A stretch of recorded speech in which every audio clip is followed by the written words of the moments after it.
ಮಾದಕ ವಸ್ತು ಪೂರೈಕೆಗೆ ಸಂಬಂಧಿಸಿದಂತೆ ಈಗಾಗಲೇ ಮಂಗಳೂರು ನಗರ ಸೆಂಟ್ ಠಾಣೆಯಲ್ಲಿ ಪ್ರಕರಣ ದಾಖಲಾಗಿದ್ದು 9 ಮಂದಿಯನ್ನು ಬಂಧಿಸಲಾಗಿತ್ತು.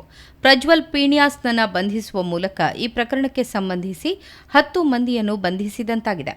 ಈತ ಮಹಾರಾಷ್ಟ್ರ ಮತ್ತು ಮಧ್ಯಪ್ರದೇಶದಿಂದ ಮಾದಕ ವಸ್ತುವನ್ನು ಪಡೆದುಕೊಂಡು ನಗರಕ್ಕೆ ಪೂರೈಕೆ ಮಾಡುತ್ತಿದ್ದ. ಆರೋಪಿಯನ್ನು ನ್ಯಾಯಾಲಯಕ್ಕೆ ಹಾಜರುಪಡಿಸಲಾಗಿದ್ದು, ನ್ಯಾಯಾಂಗ ಬಂಧನ ವಿಧಿಸಲಾಗಿದೆ ಎಂದು ಕಮಿಷನರ್ ಸುಧೀರ್ ರೆಡ್ಡಿ ಮಾಹಿತಿಯನ್ನು ನೀಡಿದ್ದಾರೆ. ಈತನಿಂದ ಕೃತ್ಯಕ್ಕೆ ಬಳಸಿದ ಒಂದು ಮೊಬೈಲ್ ಫೋನ್ ವಶಪಡಿಸಿಕೊಳ್ಳಲಾಗಿದೆ.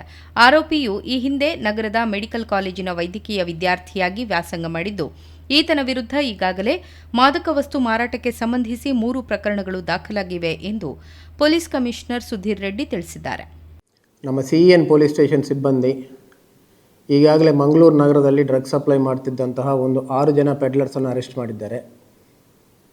ಅವರೆಲ್ಲರನ್ನೂ ಕೂಡ ಇಂಟ್ರಾಗೇಟ್ ಮಾಡಿ ಹೊರ ರಾಜ್ಯ ಮತ್ತು ಹೊರ ಜಿಲ್ಲೆಗಳಿಂದ ಮಂಗಳೂರು ನಗರಕ್ಕೆ ಡ್ರಗ್ಸ್ ಸಪ್ಲೈ ಮಾಡ್ತಿದ್ದಂಥ ಜಾಲವನ್ನು ಪತ್ತೆ ಮಾಡಿದ್ದಾರೆ.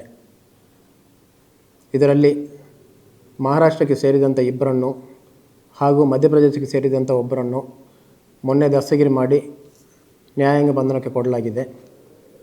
ಅಷ್ಟೇ ಅಲ್ಲದೆ ಬೀದರ್ ಮೂಲದ ಒಬ್ಬ ಡಾಕ್ಟ್ರನ್ನು ಕೂಡ ನಿನ್ನೆ ದಸ್ತಗಿರಿ ಮಾಡಿ ಅವರನ್ನು ಕೂಡ ನ್ಯಾಯಾಂಗ ಬಂಧನಕ್ಕೆ ನೀಡಲಾಗಿದೆ.